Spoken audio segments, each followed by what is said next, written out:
Bom, vamos lá. A Ferrari acabou de perder bilhões por causa de um único carro. E não, o problema não é o carro ser elétrico, o problema é muito pior. Pela primeira vez em décadas, o mercado começou a olhar para a Ferrari e perguntar uma coisa perigosa. Perguntar se isso ainda parece uma Ferrari. E quando uma marca de luxo como a Ferrari chega nesse ponto, ela pode sim entrar numa crise muito séria, bem mais séria, aliás, do que um simples lançamento mal recebido. E você parar para analisar, a Ferrari ela não vende carro. Ela sempre deixa claro que ela vende símbolo, ritual, exclusividade, status, pertencimento da marca. Aquele motor lindo demais de se ouvir. Só que agora, na tentativa de entrar no futuro, a Ferrari pode sim ter começado a destruir justamente aquilo que fez ela virar Ferrari. Obviamente, o mercado não reagiu bem, as ações despencaram, os investidores reagiram mal e os fãs ficaram revoltados com a marca. E até um dos homens mais importantes da história da Ferrari basicamente falou: olha, isso aqui não deveria nem carregar o logo da marca. Bom, hoje eu vou analisar estrategicamente como que o novo carro elétrico da Ferrari pode ser um indício de uma crise de identidade na história da empresa. E porque esse caso vai muito além do setor automotivo e da briga elétrica. É a nossa boa e velha análise estratégica de negócio e mercado. Então, a Ferrari revelou oficialmente em Roma o seu primeiro carro 100% elétrico. O nome, Ferrari Luce. Luce significa luz em italiano, só que, ironicamente, o que o mercado viu no dia seguinte foi escuridão. As ações da Ferrari despencaram forte na Bolsa de Milão logo após o lançamento. A empresa chegou a perder aproximadamente 3 bilhões de euros ali, de um dia para o outro, basicamente, em valor de mercado. Questão de horas, na verdade. E isso é muito pesado, porque a Ferrari não é uma montadora comum. A Ferrari é praticamente uma joia do mercado europeu. Uma máquina absurda de margem, falando de modelo de negócio, né? Uma empresa extremamente respeitada por investidores. Então, quando o mercado ele reage desse jeito, uma empresa dessa é um sinal muito sério.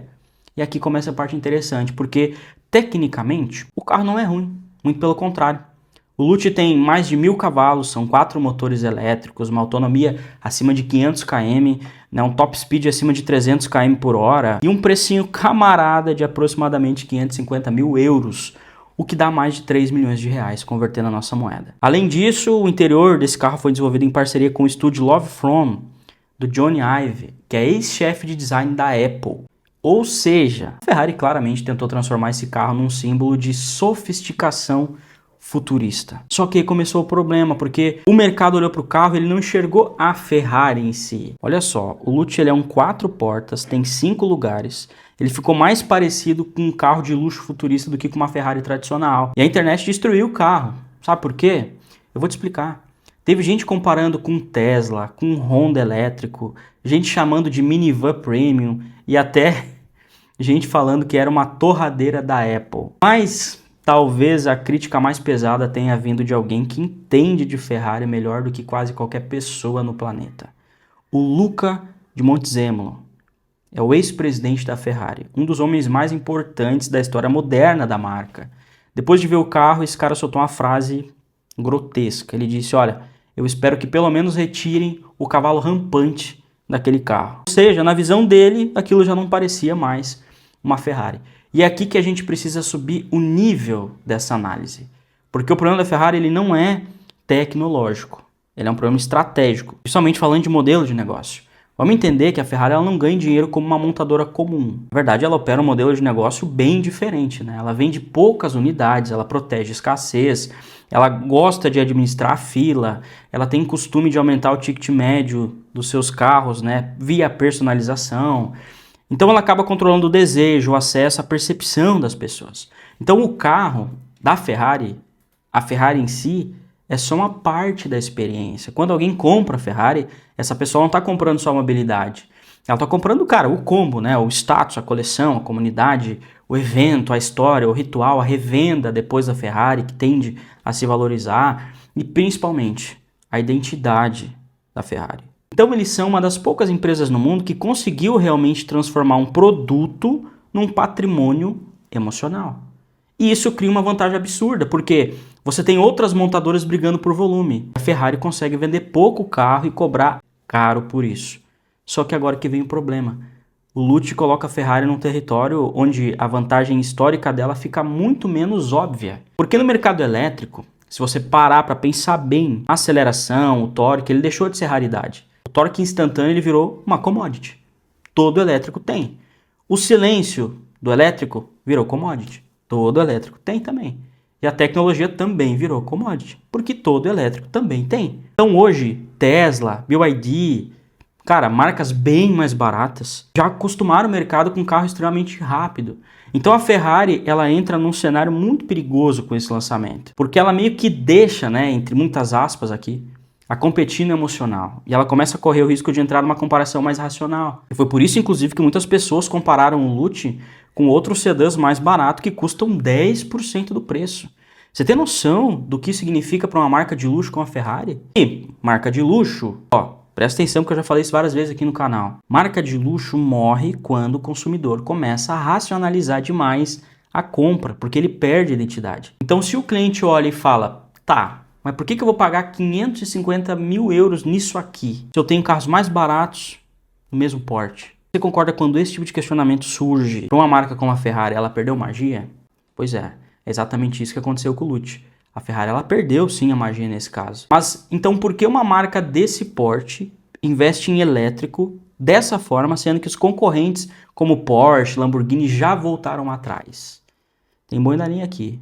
E é isso que eu vou te explicar a partir de agora de forma mais estratégica. Vamos dar uma analisada no mercado. Bom, essa análise está fazendo sentido? Dá uma olhada aqui embaixo e vê se você está inscrito no canal, porque eu falo de gestão e expansão de empresas todo dia. Agora deixa eu te falar uma coisa importante. Se você é empresário e sente que a tua empresa tem potencial para crescer muito ainda, só que hoje a gestão, a operação, a estrutura do teu negócio não consegue mais acompanhar esse crescimento, dá uma olhada nesse QR Code aqui do lado e inscreve a tua empresa nele. Você vai cair para conversar com o meu time e vai agendar um raio-x completo do seu negócio. Isso mesmo, nós somos uma empresa focada em gestão e crescimento de negócios. A gente entra justamente para reorganizar a operação, estruturar uma nova forma de gerir essa empresa, preparar um plano de expansão dela e conduzir toda essa transformação empresarial. Então, não é uma consultoria tradicional que só vai analisar e dar pitaco na tua empresa. Não, a gente entra para te ajudar a gerir o teu negócio, deixando ele cada vez mais forte, mais inteligente. E tudo isso começa através de um raio-x estratégico da tua operação, esse do QR Code aqui do lado. Vamos identificar gargalos, falhas estruturais na tua empresa, por que tudo hoje depende da direção para funcionar.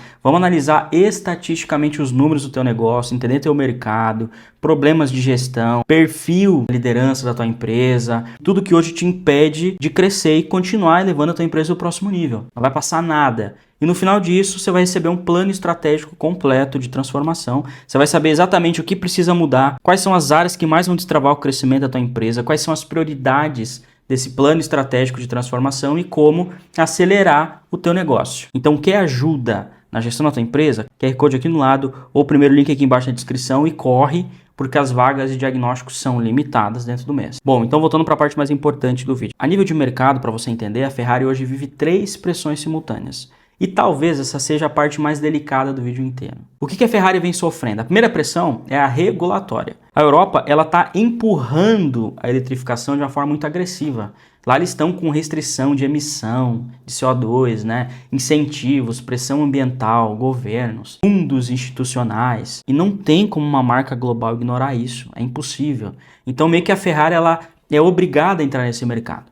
A segunda pressão ela é financeira. Desenvolver uma plataforma elétrica do zero, fábrica, bateria, software, engenharia própria, isso custa bilhões. E esse investimento ele tem que se pagar sem destruir a margem alta que a Ferrari tem, porque ela tem investidores na bolsa para justificar. Então, se para uma empresa privada perder margem já é ruim, imagina para uma empresa com capital aberto que é movida a sentimento de mercado. Esse é um ponto relevante. A Ferrari ela é uma empresa extremamente lucrativa, justamente porque ela vende exclusividade. Então, nesse porte, qualquer erro estratégico pode sim destruir uma equação que levou décadas para ser construída. Só que não é só isso, tem uma terceira pressão, e essa é a mais perigosa, que é a pressão simbólica, o simbolismo. Porque a Ferrari ela não pode parecer atrasada com relação aos seus concorrentes, mas ela também não pode parecer seguidora de outras marcas, concorda? Você entende o tamanho do problema?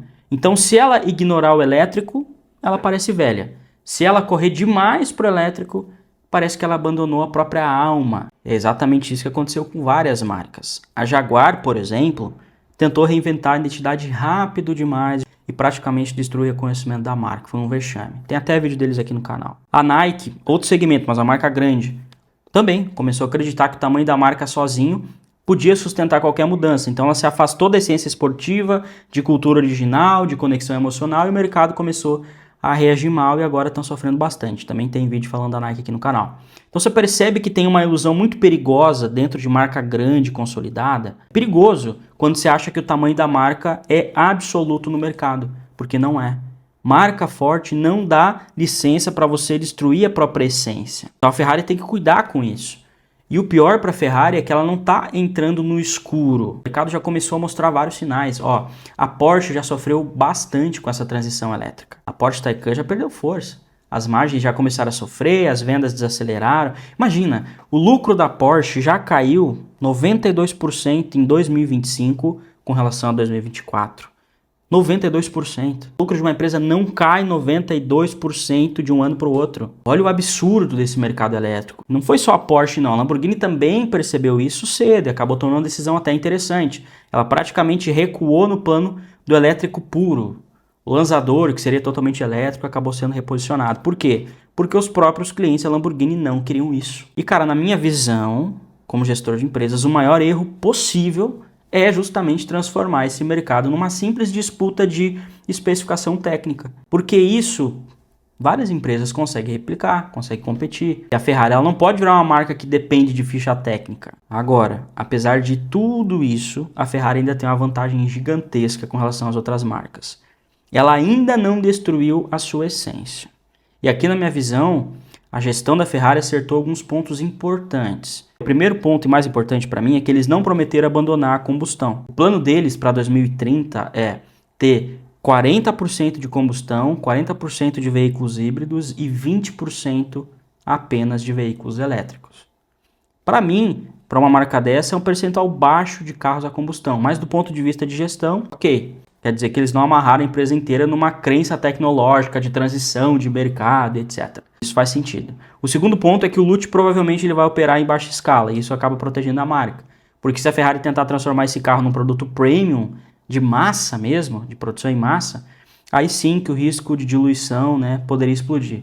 Mas, na minha visão, o erro mesmo foi o formato escolhido, porque cara, um 4 portas, futurista, 5 lugares, com uma estética distante da Ferrari tradicional, coloca inevitavelmente a marca, sim, num território onde ela começa a ser comparada com outros sedãs elétricos premium, e isso, do ponto de vista de mercado, é perigoso. Porque, de novo, a Ferrari, justamente, ela cobra pela diferença.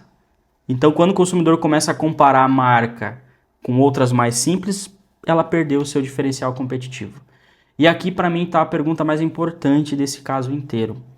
Será que o LUT aumenta ou reduz o poder da Ferrari de continuar cobrando preços absurdos no resto da linha?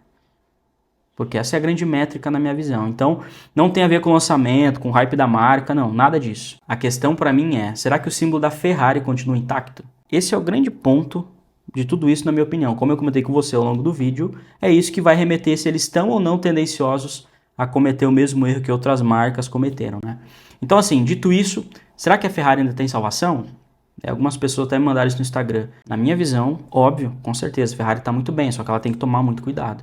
Porque o maior risco de marcas gigantes é justamente começar a acreditar que o tamanho da marca sozinha vai sustentar qualquer mudança. E nesse ponto a gente já sabe, já analisou várias outras marcas que isso dá errado. Então a Ferrari ela não pode esquecer que ela não virou Ferrari por causa de tecnologia. Ela virou Ferrari porque ela construiu uma identidade emocional quase que impossível de replicar. E talvez o erro dele seja achar que qualquer produto consegue, né, carregar isso tudo automaticamente só porque tem o cavalo rampante na frente. Se a Ferrari corrigir a rota, preservar a essência dela, manter combustão viva, proteger a exclusividade que ele sempre tem e tratar o elétrico como um complemento, na minha opinião, ela continua gigante. Agora, se ela começar a abandonar aquilo que fez ela ser desejada de fato, o mercado vai perceber, porque luxo é percepção, e percepção demora décadas para construir, a gente sabe disso, e aí pode ser catastrófico sim.